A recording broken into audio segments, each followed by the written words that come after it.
বিনা নোটিশে সড়ক ও জনপথ বিভাগ অভিযান চালিয়ে পেট্রোল পাম্প উচ্ছেদ করায় অনির্দিষ্টকালের জন্য উত্তরবঙ্গের সব পেট্রোল পাম্প বন্ধের ঘোষণা দিয়েছে রাজশাহী বিভাগীয় মালিক শ্রমিক ঐক্য পরিষদ। সিরাজগঞ্জের বাঘাবাড়ী ডিপো থেকে উত্তরাঞ্চলের জ্বালানি তেল সরবরাহ বন্ধ। এছাড়া রাজশাহী ও রংপুরে সব ধরনের জ্বালানি তেল উত্তোলন ও বিপণন কেন্দ্র বন্ধ রয়েছে। এতে জ্বালানি নিতে এসে ফিরে যাচ্ছে পরিবহন। ঘোষণা ছাড়াই পাম্প বন্ধ হওয়ায় দুর্ভোগে পড়েছেন সাধারণ মানুষ। এর আগে মঙ্গলবার গণমাধ্যমে এক বিবৃতি পাঠায় রাজশাহী বিভাগের পেট্রোল পাম্প শ্রমিক মালিক ঐক্য পরিষদ। এতে বলা হয়, নওগাঁর পূর্ব ঘোষণা ছাড়াই পেট্রোল পাম্পে উচ্ছেদ অভিযান চালায় জেলার সড়ক জনপথ বিভাগ। এতে তীব্র নিন্দা ও প্রতিবাদ জানানো হয়।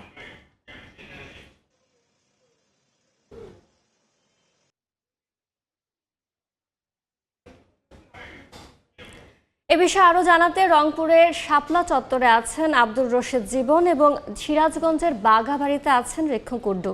সরাসরি প্রথমে যাচ্ছি জীবনের কাছে।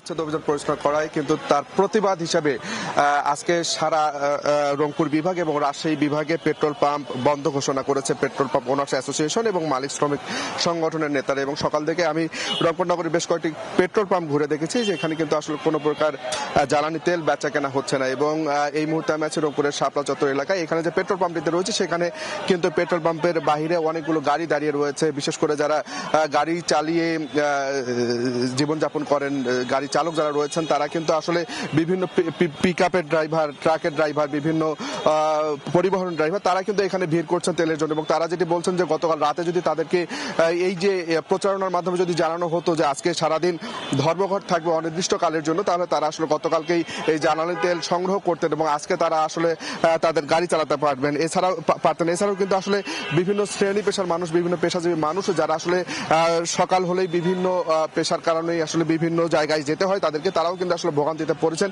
এবং তারা কিন্তু ক্ষোভ প্রকাশ করেই বলছেন যে যেহেতু আসলে এটি আসলে অনির্দিষ্টকালের জন্য এটি কখন আসলে খোলা হবে তারা আসলে জানেন না। সে কারণে যদি এটি প্রচার করা হতো আগে থেকে তাহলে তারা আসলে সেভাবে প্রস্তুতি নিতে পারতেন। এবং সকাল থেকেই আমি পেট্রোল পাম্প ওনার্স অ্যাসোসিয়েশনের যারা নেতা রয়েছেন তাদের অনেকের সঙ্গে আমার কথা হয়েছে। তারা যেটি বলছেন যেহেতু আসলে হুট করে আসলে উচ্ছেদ অভিযান শুরু করেছে সে কারণেই কিন্তু আসলে তাদের এই ধর্মঘট অনির্দিষ্টকালের জন্য চলবে। এবং তারা যেটি বলছেন যতক্ষণ পর্যন্ত প্রশাসনের পক্ষ থেকে এই উচ্ছেদ অভিযান নিয়ে তাদেরকে কোনো সদুত্তর দেওয়া হবে না, যতক্ষণ পর্যন্ত এই হুট করে চলা উচ্ছেদ অভিযান এইগুলো নিয়ে যতক্ষণ পর্যন্ত শুরু হবে না ততক্ষণ পর্যন্ত কিন্তু তারা তাদের যে এই অনির্দিষ্টকালের যে পেট্রোল পাম্প ধর্মঘট সেটি কিন্তু তারা আসলে পরিচালনা করবে। তো এই মুহূর্তে পেট্রোল পাম্পের আরো খবর জানবো সিরাজগঞ্জ থেকে, সেখানে রয়েছেন আমাদের সহকর্মী রিঙ্কু কুন্ডু।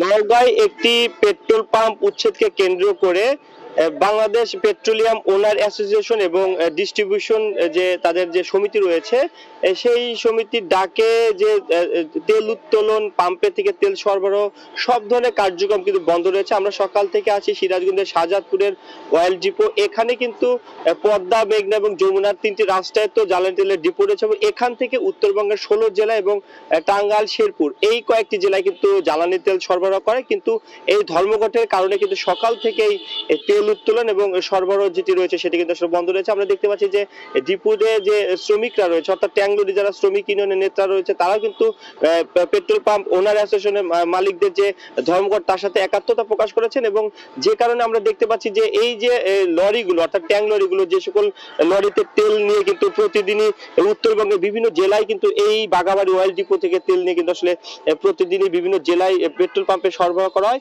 এই যে ধর্মঘটের কারণে কিন্তু সকাল থেকেই এক প্রকার স্থবিরতা রয়েছে বাঘাবাড়ি অয়েল ডিপোতে, কারণ যে জ্বালানি তেলের উত্তোলন, বিপণন এবং সরবরাহ সব ধরনের কার্যক্রম কিন্তু আসলে শ্রমিকরা বন্ধ রেখেছে এবং মালিরা সেই ধর্মঘটটি করছে। তো তারা যেটি বলছে যে কোনো প্রকার নোটিশ ছাড়াই আসলে নওগাঁয় একটি পাম্প উচ্ছেদ করা হয়েছে, সড়ক ও জনবিভাগ সেটি উচ্ছেদ করেছে এবং এই পাম্প উচ্ছেদকে কেন্দ্র করে তার প্রতিবাদে তারা এই ধর্মঘটের ডাক দিয়েছে। তো এই ছিল সিরাজগঞ্জের অয়েল ডিপো থেকে আমার কাছে ধর্মঘটের সবশেষ খবর। সরাসরি প্রথমে যুক্ত ছিলাম রংপুরের, পরে সিরাজগঞ্জে।